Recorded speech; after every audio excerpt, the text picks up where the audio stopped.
మీ అందరికి వందనాలు వందనాలు వందనాలు వందనాలు. అందరూ బాగున్నారండి? దేవుని మహాకృప. మత్తయి సువార్త 14వ అధ్యాయము 22వ వచనము నుండి కొన్ని విషయాలు మనం మాట్లాడుకుందాం. అందరూ కళ్ళు మూసుకోండి. మా ప్రియమైన జీవం కలిగిన తండ్రి, వందనాలు.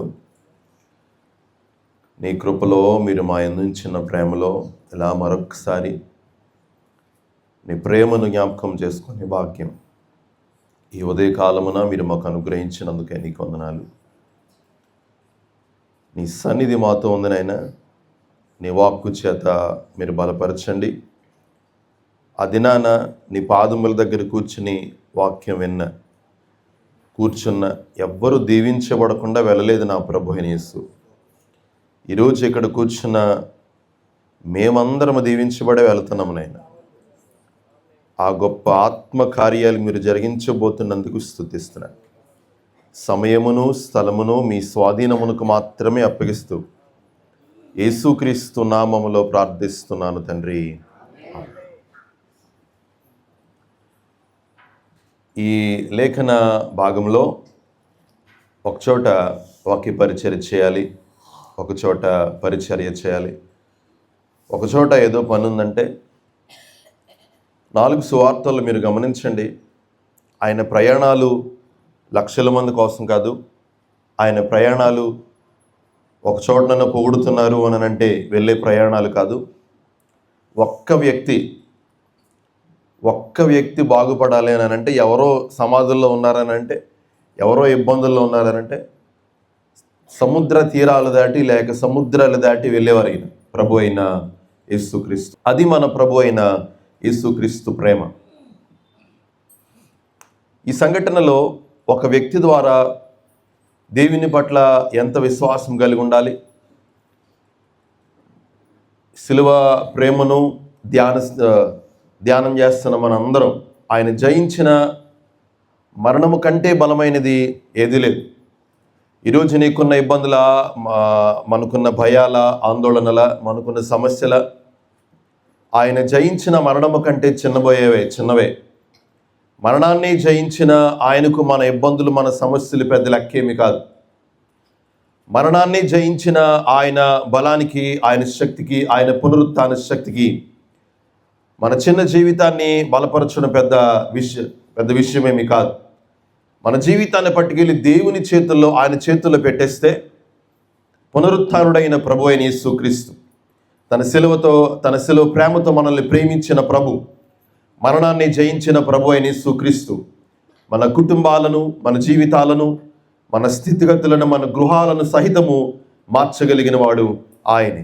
ఈ లేఖన భాగంలో మొదటి వచ్చిన 22వ వచనం ఒకసారి గమనించండి. వెంటనే ఆ జన సమూహములను తాను పంపివేయునంతలో తన శిష్యులు దోణి ఎక్కి తనకంటే ముందుగా అద్దరికి వెళ్ళవాలనని ఆయన వారిని ఎందుకు బలవంతం చేశారు అని అంటే, సాధారణంగా మనం ఒక్కరిని బలవంత పెట్టాము అని అంటే ఏదో పనున్నట్టే. ఆయన బలవంత పెడుతున్నారు అని అంటే ఏదో పనున్నట్టే. ఏం పనుంది ఆయనకి? ఏకాంతం గడపాలి. ఏం పనుంది ఆయనకి? తండ్రితో మాట్లాడాలి. ఏం పనుంది ఆయనకి? ఒంటరిగా ప్రార్థన సమయంలో గడపాలి. బలవంత పెట్టాను అని అంటే, మీరు ముందుకు వెళ్ళిపోండి, నేను వస్తాను వెనకాల. మీరు అంటే బలవంత పెట్టడం అంటే ఏంటండి అర్థం? తోసేయడం. అర్థమైంది? ఒక మాటలు చెప్పాలంటే ఏంటండి? తోసేయడం. ఇప్పుడు తోసేసి ఏం చేస్తున్నారు ఈయన? మీరు ముందుకు వెళ్ళిపోండి, నేను వెనకాల వస్తానులే అని చెప్పి తోసేసి ఏం చేస్తున్నారు ఈయన? ప్రార్థన. అందరూ చెప్పండి, ప్రార్థన. రాత్రి జామున ప్రార్థనలో గడపడానికి, ఒంటరిగా దేవునితో గడపడానికి, తండ్రితో ఏకాంతమైన సమయాన్ని గడపడానికి శిష్యులను బలవంత పెట్టారు ఈయన. అంటే ఎవ్వరు ఇబ్బంది ఉండకూడదు, ఏకాంతంగా నేను నా తండ్రితో మాట్లాడాలి. ఈరోజు ఒక మంచి విషయం చెప్తాను. సంఘ ప్రార్థన ఎంత ప్రాముఖ్యమో ఏకాంత ప్రార్థన అంతే ప్రాముఖ్యమైనది. ఈ రెండు ఎంత ప్రాముఖ్యమో కుటుంబ ప్రార్థన అంతే ప్రాముఖ్యమైనవి. ఇక్కడ కూర్చున్న మీకైనా నాకైనా మనందరికీ సంఘ ప్రార్థన సంఘముతో కలిసి ప్రార్థన చేయాలి. మరలా ఏకాంతముగా దేవునితో మాట్లాడాలి. మరలా ప్రతిరోజు కుటుంబం కలిసి ఉదయాన్నే వెళ్ళిపోతే సాయంత్రానికి క్షేమంగా వచ్చిన మీరు క్షేమంగా వచ్చిన పిల్లలు, క్షేమంగా వచ్చిన భార్య లేక భర్త కలిసి ఒక్క 10 నిమిషాలు ఎవరిని స్తుతించాలి చెప్పండి? దేవుణ్ణి స్తుతించాలి. ఈ 3 చాలా ప్రాముఖ్యమైనవి. ఏకాంత ప్రార్థన ఎంత ప్రాముఖ్యమైందో సంఘ ప్రార్థన అంతే ప్రాముఖ్యమైంది. ఈ 2 ఎంత ప్రాముఖ్యమైనవో కుటుంబ ప్రార్థన అంతే ప్రాముఖ్యమైనవి. నిన్నటి దినాన ఎన్ని ప్రమాదాలు జరగలేదు చెప్పండి? మన రాష్ట్రంలో ఒకటి, వేరే దేశంలో ఒకటి, తెలియకుండా వేరే దేశంలో ఒకటి. ఎంతమంది చనిపోయారు? కానీ మనందరం ఇలా క్షేమంగా నిలబడి ఉన్నాం. ఉదయాన్నే బయటకు వెళితే సాయంత్రానికి వస్తామో లేదో తెలియట్లేదు. అందుకే సాయంత్రం వచ్చిన తర్వాత పిల్లలతోనైనా, భార్యతోనైనా, భర్తతోనైనా కలిసి దేవుని స్తుతించాలి అనుదినము. అలా రాత్రంతా ప్రార్థించిన తర్వాత శిష్యులు వెళ్తున్నప్పుడు 24 వచనం, అప్పటిగా దోణి దరికి దూరముగా నుండగా గాలి ఎదురైనందున అలల వలన కొట్టబడుచుండెను. రాత్రి 4వ జామున ఆయన సముద్రం మీద నడుచుచు వారి యుద్ధకు వచ్చాను. సాయంకాలం బలవంత పెట్టారు. మీరు వెళ్ళిపోండి, అందరికి వెళ్ళిపోండి అని. సాయంకాలంలో మొదటి జాము అవ్వచ్చు, ఏదైనా అవ్వచ్చు. కానీ ధోని అలల చేత కొట్టబడుతుండగా ఏ జామున ఆయన వారి దగ్గరికి వచ్చినట్టు అక్కడ ఉంది చెప్పండి? రాత్రి 4వ జామున. రాత్రి 4వ జాము అంటే మొదటి జాము అంటే 6 నుండి 9, రెండవ జాము అంటే 9 నుండి 12, మూడవ జాము అంటే 12:3, 4వ జాములు ఇప్పుడు మనం ఉన్నాం కదా. దేవుని కృపలో మీ దైవ సేవకుల సంఘం మీద ఉంచిన ప్రేమను బట్టి 4వ జాములో నేనున్నాను ఈరోజు, మీరున్నారు ఈరోజు.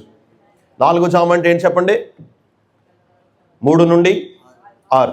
రాత్రిని 12 గంటలుగా విభాగించారు. ఈ 12 గంటలు 4 జాములుగా విభాగించారు. 4వ జాము ఏంటి చెప్పండి? 3 నుంచి 6. అంటే ఇప్పుడు మనం ఎక్కడున్నాం? 4వ జాము చాలా శక్తివంతమైనది. అందుకే 4వ జామున లేచి ప్రార్థన చేస్తే జరగనిదంటూ ఏది ఉండదు. 4వ జామున లేచి మోకరిస్తే నీ ముందు తల వంచనివి ఏది ఉండవు. ఈ 4వ జామున వారు అలల చేత కొట్టబడుతూ, అయ్యో ఇక మా బ్రతిక అయిపోయింది, మేము చచ్చిపోయాము, ఇంకా ఈయన వదిలేశాడు, మమ్మల్ని వెళ్ళిపోయాడు, రాత్రి ఏం బలవంత పెట్టాడు, ఇప్పుడు ఏం చచ్చిపోవాలన్న ఆలోచనలతోటి వారుంటే 4వ జామున ఆయన వారి దగ్గరికి వచ్చారు. వారు ఏమంటున్నారో తెలుసా? భూతము, దెయ్యం అని భయపడుతున్నారు వాళ్ళు. చెప్పండి ఏ మాట? దెయ్యం అని భయపడుతుంటే ఆయన చెప్పిన మాట, ధైర్యము తెచ్చుకోండి, నేనే, భయపడద్దు అని వారితో చెప్పాడు. 4వ జామున ఈరోజు నీతో నాతో చెప్తున్న మాట ఏంటో తెలుసా? ధైర్యము తెచ్చుకున్నది. ఇక్కడ నడిపించింది నేను, మిమ్మల్ని ఇక్కడ నడిపించింది నేను, ఇక్కడ కూర్చోబెట్టింది నేనే. ఈరోజు ఈ 4వ జామున, ఈ ఉదయకాలమున ప్రభు నీతో చెప్తున్న మాట, ఈ మాటలు వింటున్న నీతో చెప్తున్న మాట, ప్రభు చెప్తున్న మాట, సిలువలో నీ కొరకు నా కొరకు ప్రాణం ఇచ్చినంతగా ప్రేమించిన యేసు చెప్తున్న మాట, ధైర్యము తెచ్చుకున్నది, నేనే మీతో ఉన్నాను. బలవంతులై ఉండండి, ధైర్యంగా ఉండండి, ఈరోజు నీతో మాట్లాడుతున్నాను, నేనే జీవము కలిగిన దేవుడను. ఈ మాట శిష్యులు ఎవరు గమనించలేకపోయారు. ఆ దోణిలో పేతురు కూడా ఉన్నాడు. ఆ దోణిలో ఎవరున్నారండి? పేతురు కూడా ఉన్నాడు. పేతురు అంటున్నాడు 28వ వచనంలో, పేతురు, ప్రభువా నీవే అయితే నీళ్ల మీద నడిచిన యుద్ధకు వచ్చుటకు నాకు సెలవిమ్మని ఆయనతో అనెను. ఏమంటున్నాడు తెలుసా అండి? ఒకవేళ నువ్వే అయితే కనుక నీలా నేను కూడా నీళ్ళ మీద నడవడానికి నాకు సెలవి, ఛాన్స్ ఇచ్చే నాకు. శిష్యులందరికంటే పేతురు పిరికివాడు కానీ, భయస్థుడే కానీ, ధైర్యవంతుడు, విశ్వాసము కలిగిన వాడు. ఈరోజు పేతురులో మనం చాలా విషయాలు నేర్చుకోవాలి. ఈ ఉదయకాలమున ఈ శిల్వ ధ్యాన ప్రార్థన కూడికల్లో పేతురుని బట్టి చాలా విషయాలు నేర్చుకోవాలి. ప్రభువుని బట్టి ప్రార్థన నేర్చుకుంటే పేతురుని బట్టి మరికొన్ని విషయాలు నేర్చుకోవాలి. పేతురు అంటున్నాడు, ప్రభువా నువ్వే అయితే గనక నేను కూడా నీళ్ళ మీద నడిచి రావడానికి నువ్వు నాకు సెలవి. ఈయనకి, పేతురికి దేవుని శక్తి ఎంతో తెలుసు, దేవుని మాటకున్న శక్తి ఎంతో తెలుసు. ఈరోజు ప్రభు ఈ శిలువ ధ్యాన కూడి, ఈరోజు శిలువ ధ్యాన కూడికల్లో నీతో చెప్పిన మాట ఏంటో తెలుసా? ధైర్యంగా ఉండు, నేనే నీతో ఉన్నాను. చెప్పండి ఈ మాట, ధైర్యంగా ఉండు. ఈ మాట ఎంత గొప్పదో పేతురుకు తెలుసు. ఈ మాటకున్న శక్తి ఎంతో పేతురుకు తెలుసు. ఆయన అంటున్నాడు, అయ్యా నువ్వే అయితే కనుక ఈ నేల మీద నడిచి రావడానికి నాకు కూడా నువ్వు సెలవి. ఆయన సెలవిస్తే ఏమవుతుందో పేతురుకు తెలుసు. ప్రభు మాట పలికితే పరిస్థితులు లోబడతాయని పేతురుకు తెలుసు. యేసు మాట పలికితే, యేసు సెలవిస్తే అక్కడ ఏదైనా సరే ఆయన మాటకు లోబడతాయని పేతురుకు తెలుసు. అందుకు ఆయన అంటున్నాడు, నువ్వే అయితే నీళ్ళ మీద నడిచి నీ యొద్దకు వచ్చుటకు నాకు సెలవి. ఈ మాట వినగానే ప్రభువుకు ముచ్చటేసింది. ఆయనకు చాలా ముచ్చటేసి అన్నాడు 29వ వచనంలో, ఆయన రమ్మనగానే, చెప్పండి మాట, ఆయన రమ్మనగానే, ఆయన రమ్మనగానే. సరేరా అనంటే, ఈరోజు దేవుని మాట మీద ఆధారపడే ప్రతి ఒక్కరూ, అంటే దేవుని వాక్యం మీద ఆధారపడే ప్రతి ఒక్కరూ అర్థం చేసుకోవాల్సిన విషయం ఏంటంటే, దేవుని మాటకి లోబడని పరిస్థితి అంటూ ఏది లేదు. దేవుని మాటకి లోబడిన వ్యక్తిత్వం అంటూ ఏది లేదు. దేవుని మాటకు లోబడిన వ్యాధి అంటూ ఏది లేదు. దేవుని మాటకు లోబడిన రోగం అంటూ ఏది లేదు. దేవుని మాటను మార్చుకోని సృష్టి క్రమం అంటూ ఏది లేదు. అంత గొప్ప దేవుని నువ్వు నేను ఆరాధిస్తున్నాం ఈరోజు. ఆయన రమ్మనగానే యేసునొద్దకు వెళ్ళుటకు నీళ్ల మీద నడిచెను గాని అని ఉంది. యేసునొద్దకు వెళ్ళుటకు నీళ్ల మీద నడిచాను, కానీ గాలిని చూసి భయపడి మునిగిపోసాగి. పేతురుని ఏమనాలి మనం ఇప్పుడు? పేతురుని ఏమనొచ్చు? ముందేమో, ప్రభు నువ్వైతే నీళ్ళ మీద నడవడానికి నువ్వు నాకు సెలవిచ్చా అన్నాడు. ఇప్పుడేమో గాలిని చూచి మునిగిపోతున్నాడు. ఇప్పుడు ఏమనాలి పేతురుని? అక్కడ చాలా స్పష్టమైన మాట. ఆయన రమ్మనగానే, చదవండి అన్నమాట, ఆయన రమ్మనగానే పేతురు దోణి దిగి, ఏమండి, ఆయన రమ్మనగానే పేతురు దోణి దిగి అని ఉంది. ఎక్కడ దిగాడు? నీళ్ళ మీద నడిచాడు. నీళ్ళ మీద దిగేశాడు. మిగతా శిష్యులు ఎవరైనా దిగారా అండి? యేసు రా అనగానే దోణిలో ఉన్న ఇతను ప్రభు దగ్గరికి వెళ్ళడానికి, ఇదే దోణి అనుకోండి, ఇదంతా సముద్రం అనుకోండి, అలాంటి దూరంలో యేసు ప్రభు ఉన్నాడు అనుకోండి, దోణి దిగేశాడు, నడిచేశాడు. నీటి మీద నడిచిన మనిషి ఎవడున్నాడు? ఒకడున్నాడు. ఎవరు? పేతురు. నీటి మీద నడిచిన ఒక్క మనిషి ఉన్నాడు. అతను ఎవరో తెలుసా? పేతురు.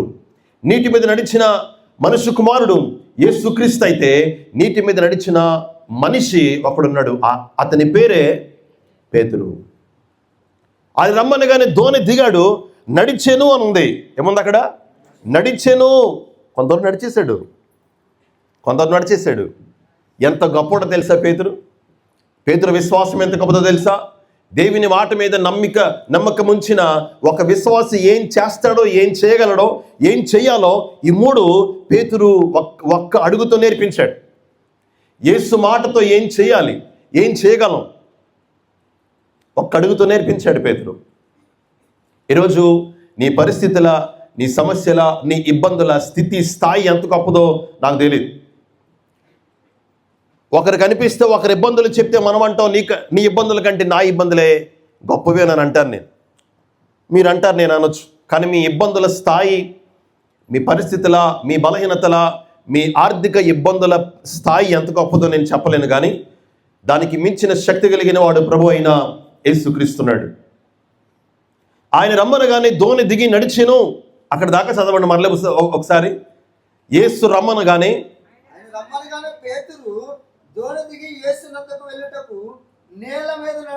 చాలండి, నీళ్ళ మీద నడిచెను. గాని అన్న మాట ఒక్క పదం మొత్తం, ఒక దృక్పథాన్ని మొత్తం మార్చేస్తుంది. నడిచిన అక్కడ వరకు చదవండి ఒకసారి. ఆయన రమ్మనగానే పేతురు దోణి దిగి యేసునొద్దకు వెళ్ళుటకు నీళ్ళ మీద నడిచెను. చాలండి, ఎంత బాగుంది అండి మాట. ఆయన రమ్మనగానే పేతురు దోణి దిగి ఎక్కడ అడుగేశాడు? ఇప్పుడు సముద్రంలో నీటి మీద అడుగేశాడు. నీటికున్న గుణం ఏంటో తెలుసా అండి? మనుషుల్ని ఏం చేస్తుంది? అది ఈత కొట్టకపోతే ఏం చేస్తుంది చెప్పండి? లోపల లాగేస్తుంది. దాని గుణం అది. అయితే నడుద్దామని వెళితే నీరేం చేస్తుంది? దాని గుణం ఏంటి? అడుగు తీసుకోదు. అడుగు ఎక్కడికి వెళ్ళిపోద్ది? లోపలికి వెళ్ళిపోద్ది. అయితే యేసు రమ్మనగానే నీరు తన గుణాన్ని సహితము మార్చేసుకుంది. యేసు రమ్మనగానే సముద్రము తన క్రమాన్ని సైతము మార్చుకుంది. యేసు పలకగానే సముద్రము తన ఉద్దేశాన్ని సైతము మార్చుకుంది. యేసు రమ్మనగానే పేతురు తన నీళ్ళ మీద నడవడం కష్టం కదా అనే ఉద్దేశాన్ని మొత్తం, అనే ఆలోచన మొత్తం మార్చేసుకున్నాడు. నీకు నాకు అర్థం కావాల్సిన విషయం ఏంటో తెలుసా? ప్రభు తోడుంటే ఎక్కడైనా అడుగులు వేయచ్చు.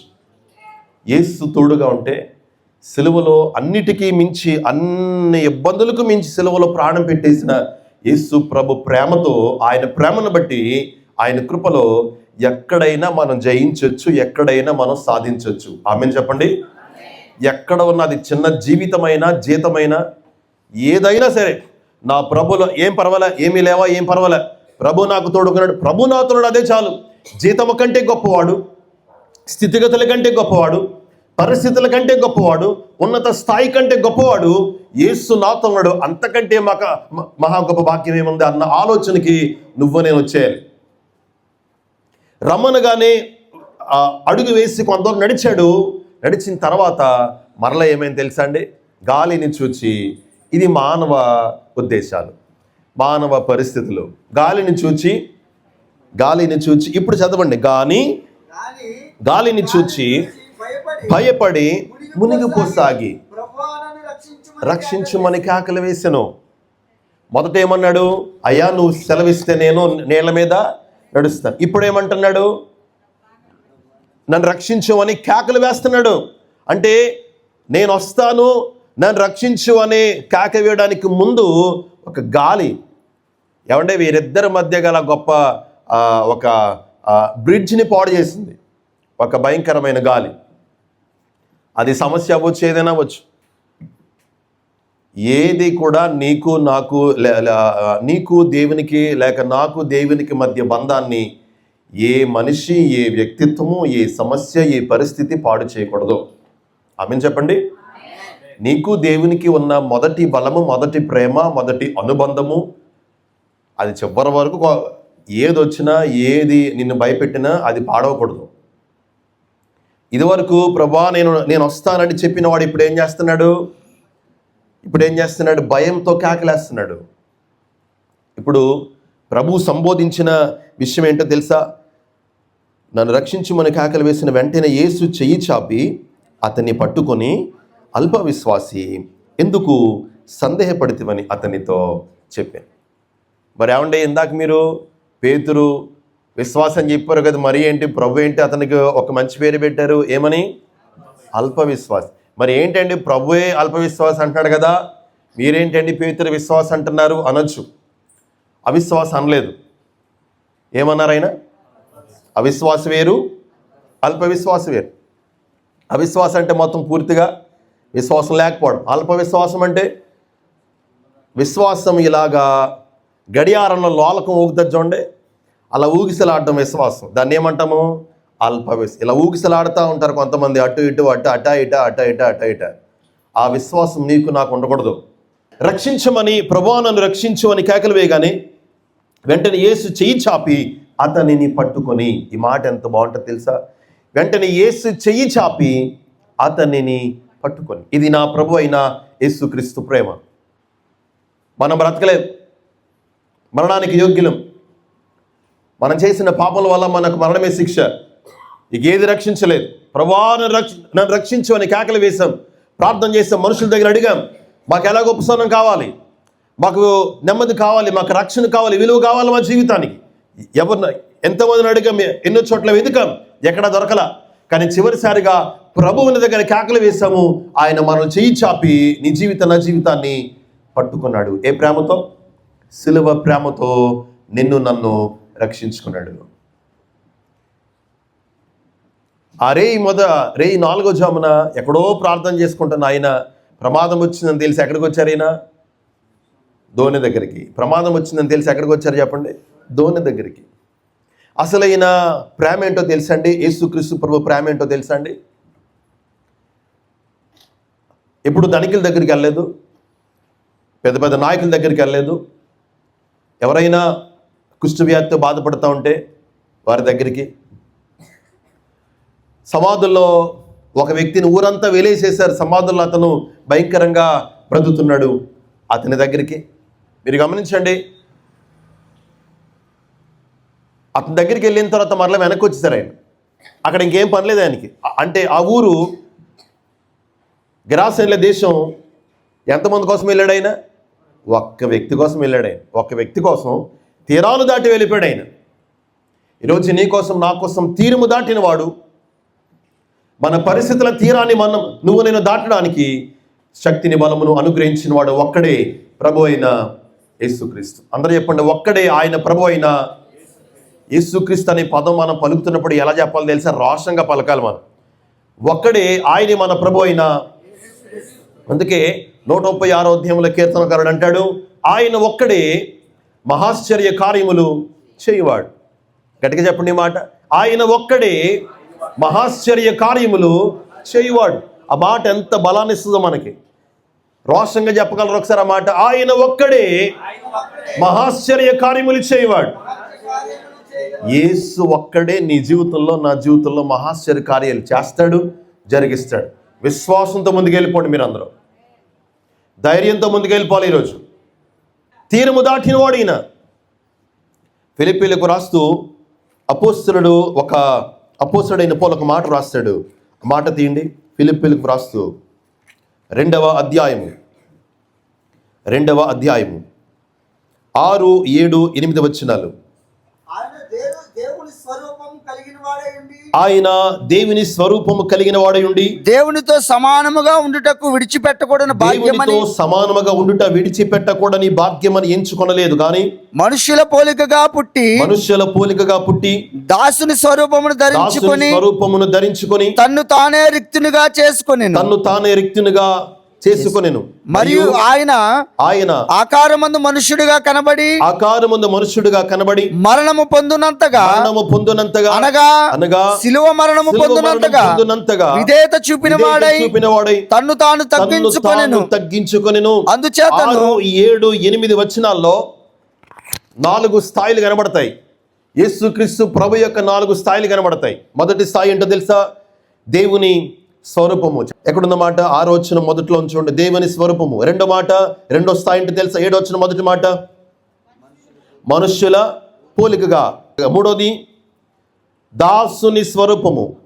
4వది తన్ను తానే రిక్తుడిగా. దాసుడు వేరు, రిక్తుడు వేరు. దైవ స్వరూపము, మానవ స్వరూపము, దాసుడు, రిక్తుడు. అపోస్తలుడైన పౌలు సిలువ ప్రేమను ఎంత చక్కగా వివరించాడో, నీ మీద నా మీద యేసుక్రీస్తు కన్నా గొప్ప ప్రేమను ఎంత చక్కగా వివరించాడో తెలుసా? ఆయన దేవుని స్వరూపం గలవాడై ఉన్నాడు, కానీ ఎలా అయిపోయాడు? ఆయన మానవుని స్వరూపం అయిపోయాడు. ఆయన మానవుని స్వరూపం కూడా కాదు, ఎలాగైపోయాడు ఆయన? మూడోదేంటి? దాసుడు కూడా కాదు, ఎలాగైపోయాడు ఆయన? రిక్తుడైపోయాడు. దాసుడు వేరు, రిక్తుడు వేరు. దాసునికి ఇంట్లో పనిచేసే ఇంట్లో అన్నం ఉంటుంది, చక్కగా మంచి ఆహారం ఉంటుంది. రిక్తుడు అంటే ఏంటో తెలుసా? మనం రోడ్డు మీద వెళ్తున్నప్పుడు కొంతమంది వస్త్రాలు లేకుండా అలా రోడ్డు మీద తిరుగుతూనే ఉంటారు చూడండి, వాళ్ళు ఎవరో తెలుసా? రిక్తులు. ఏముండదు వాళ్ళకి.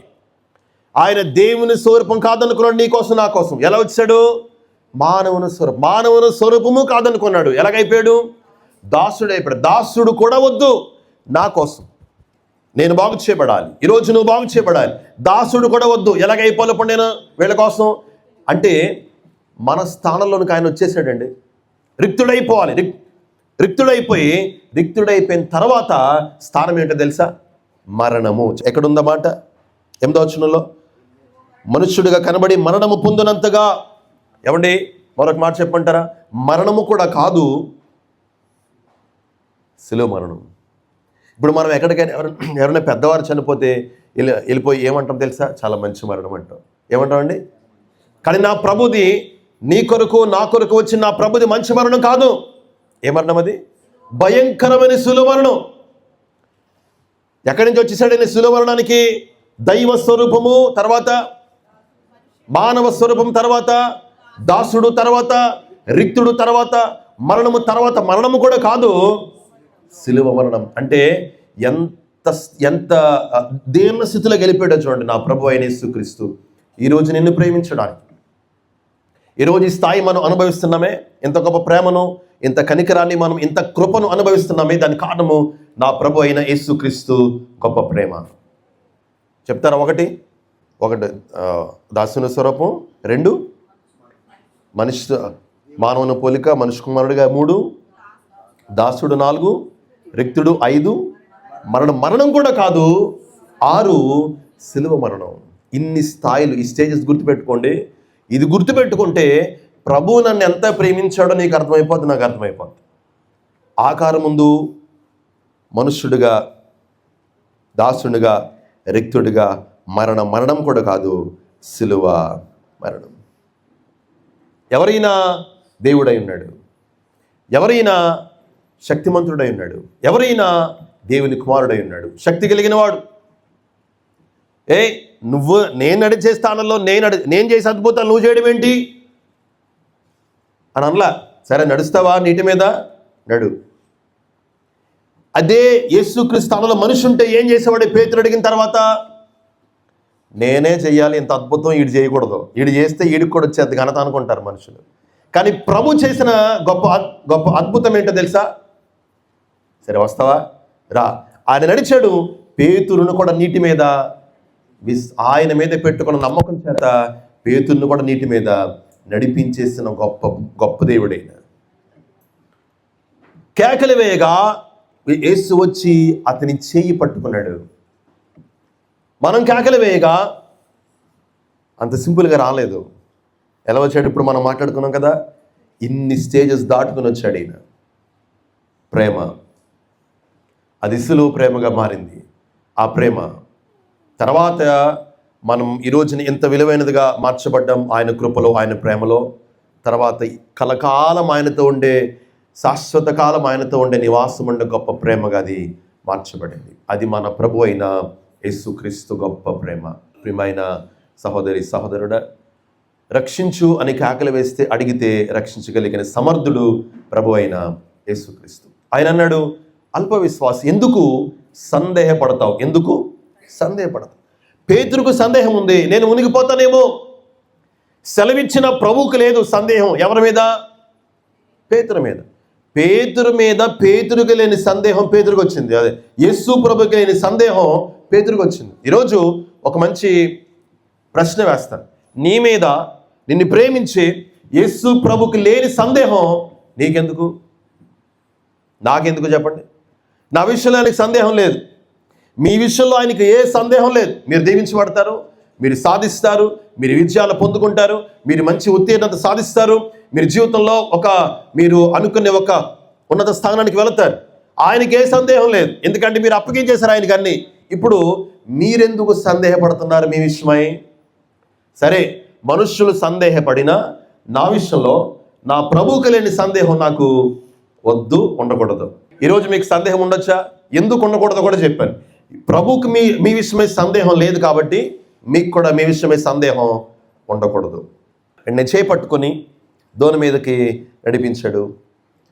అక్కడ ఉన్న వారందరూ ఆశ్చర్యపోయారు. దోణిలో ఈయన భూతం కాదు, ఈయన దేవుడు. ఈయన ఎవరో? మహా గొప్ప కార్యాలు చేసినవాడు. ఈయన ఎవరో? ఒక మనిషిని నీటి మీద నడిపించినవాడు. ఈయన ఎవరో? రక్షించినవాడు. ఈయన ఎవరో? సిలువలో ప్రాణం పెట్టినవాడు. ఈయన ఎవరో? మనం అడిగితే మన కోసం ఎంత దూరమైనా వచ్చేవాడు. ఈయన ఎవరో? ఈరోజు ప్రభా, నేను ఎన్నో భయంకరమైన పాపాలు చేశాను, నన్ను క్షమించు, నేను నూతన జీవితాన్ని ప్రారంభించాలనుకున్నాను అడిగితే ఈయన ఎవరో తెలుసా? ఈ క్షణం వరకు నా జీవితాన్ని అంతటిని వెనక్కి పంపి ఒక నూతన జీవితంగా నా జీవితాన్ని మార్చగలిగిన వాడు. ఈయన ఎవరో తెలుసా? ప్రభు అయిన యేసుక్రీస్తు. అడిగితే మొత్తం అక్కడ స్థితి అంతటినీ మార్చేశాడు. ఈయన రాగానే, ఈయన దోణిలో అడుగు పెట్టగానే సముద్రము ఈయన మాట వింది, పరిస్థితులు ఈయన మాట విన్నాయి. దోణిలో ఉన్న వారందరూ విశ్వాసం కలిగి ఉన్నారు. పేతురు విశ్వాసం మనకు ఆదర్శప్రాయమే. పేతురు భయము మనకు ఆదర్శప్రాయం. ఈరోజు ఏది వచ్చినా బెదిరిపోకూడదు, ప్రభు వైపే మనం లక్ష్యం ఉంచాలి. చివరికి ఒక మాట చెప్పి ముగిస్తాను. ఆయన అన్నిటిని బాగు చేశాడు, నీకోసం నా కోసం. సిలువకు అప్పగించక ముందు రాత్రి యూదా అనేక మంది సైనికులను తీసుకుని వచ్చి యేసు ప్రభు దగ్గరికి వస్తే, యేసు ప్రభుని ఆ రాత్రి దుఃఖపెట్టిన ఇద్దరు వ్యక్తులు ఉన్నారు. ఆ ఇద్దరు ఎవరో తెలుసా అండి? ఒకటి యూదా, రెండు పేతురు. ఇద్దరిలో ఎవరు ఎక్కువగా దుఃఖపెట్టారో చెప్పగలరా? ఇద్దరిలో, యూదాలో పేతురులో ఎవరు ఎక్కువ దుఃఖపెట్టారో చెప్పగలరా? చెప్పండి. పేతురేనండి, పేతురే.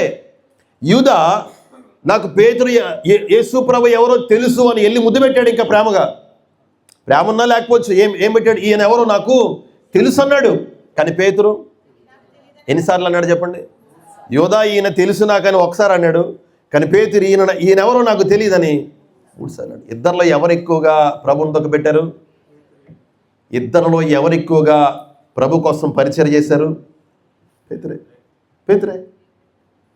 అంటే ఏమంటే ఎక్కువగా దుఃఖపెట్టినోడు పేతురే, ఎక్కువగా ప్రభు ప్రేమించినవాడు పేతురే, ఎక్కువగా ప్రభు కోసం పరిచయం చేసినవాడు, సంఘాన్ని కట్టినవాడు పేతురే. అంటే మనకేమర్థమైంది? పేతురులాగా మన ఎంత ప్రభువును దుఃఖపెట్టినా పశ్చాత్తాపంతో ప్రభు దగ్గరికి వెళితే ఆ క్షణం నుండి మన పూర్తి జీవితాన్ని తన ప్రేమతో మార్చేయగలిగిన వాడు ఉన్నాడు. ఆయన ప్రభు అయిన యేసుక్రీస్తు. ఆ రాత్రి పేతురు యేసుక్రీస్తు మీద ప్రేమతోటి పక్కనోడు చెవి నరికేశాడు, సైనికుడు చెవి నరికేశాడు. కంగారు ఎక్కువ మనోడికి. వెంటనే కత్తి తీశాడు, కత్తి తీసి వెంటనే చెవి నరికేశాడు. చెవి నరికేసిన అతని పేరేంటో తెలుసా? యోహాను గారు రాస్తారు. అతని పేరు మల్కు. చెప్పండి, అతని పేరు మల్కు. ప్రభుకు తెలియదు అంటే పేతురు నన్ను 3 సార్లు నేను ఎవరో తెలియదు అంటాడు. ఈయన్ని నేను వాళ్ళక్కడ నేను ఎక్కడికి వెళ్ళిపోతున్నానో పేతురుని కూడా వాళ్ళకి అప్పగించేయాలని ప్రభుకు తెలుసు, కానీ అప్పగించలే. మీరు బాగా గమనించండి, మల్కు చెవి తెగిపడిపోతే ప్రభు ఏం చేస్తారు? అతికిస్తారు. ప్రభు ఆ రాత్రి చెవి అతికించకపోతే ఏమవుతుందో తెలుసా? పేతుర్ని కూడా తర్వాత రోజు ఏం చేసేవారు? ఎందుకంటే అతను రోమా సైనికుడు. రోమా సైనికుల విషయంలో ఏమైనా చేస్తే రోమ ప్రభుత్వం ఊరుకోదు. అప్పటికి రోమ ప్రభుత్వం క్రింద ఉన్నారు వాళ్ళు, ఊరుకోదు. చెవి ఇక్కడ పెట్టకపోతే ఈ మొలక ఏం చేసేవాడు తెలుసా? అధికారుల దగ్గరికి వెళ్ళాడు. ఇదిగో రాత్ర యేసుక్రీస్తుని పట్టుకురావడానికి వెళ్ళినప్పుడు నాకు అక్కడే ఒక అతను ఉన్నాడు, అతను నా చెవి నరికేసాడు, ఇదిగో ఆధారం అని చూపిస్తే పేతురుని కూడా చెరసాలను వేసి చంపేస్తారు. చంపడం పెద్ద పనేమి కాదు వాళ్ళకి. కానీ నా ప్రభు ఏం చేశాడో తెలుసా? ఆధారాలు లేకుండా చేస్తాడు ఆయన. ఇప్పుడు మొలకు వెళ్ళి చెవి నరికాడంటే ఏది ఎక్కడ నరికాడు? ఇక్కడండి. ఎంత బాగానే ఉందిగా, ఎవ్వరికి ఆధారాలు దొరకలా. కనుకనే పేతురు ఏమైపోయాడో తెలుసా? స్వతంత్రుడైపోయాడు. చెప్పండి ఈ మాట. ఈరోజు సిలువ ప్రేమతో, ఆయన సిలువ మరణంతో మన పాపపు ఆధారాలు ఇతరులు ప్రశ్నించడానికి, అపవాది నిన్ను నన్ను ప్రశ్నించడానికి ఆధారం లేకుండా చేశాడు. ఈరోజు విడిపించాడు. ఈరోజు మనం ఎవరమో తెలుసా? స్వతంత్రులు. చెప్పండి ఈ మాట, స్వతంత్రులు. అలాగే బ్రతకండి. ఆ గొప్ప విలువైన జీవితాన్ని ఉన్నతంగా బ్రతకండి, విశ్వాసంతో బ్రతకండి, ప్రభు కోసం నిలబడిపోండి, పరిశుద్ధమైన జీవితాలు బ్రతకండి. బాగుంటుంది. రాబోయే దినాలు మనందరి జీవితాలు ప్రభుతో బ్రతితే ఉన్నతంగా మనందరూ దీవించబడతాం. ప్రభు ఆ కృప పరిశుద్ధాత్ముడు మనందరికి దయచేయను గాక.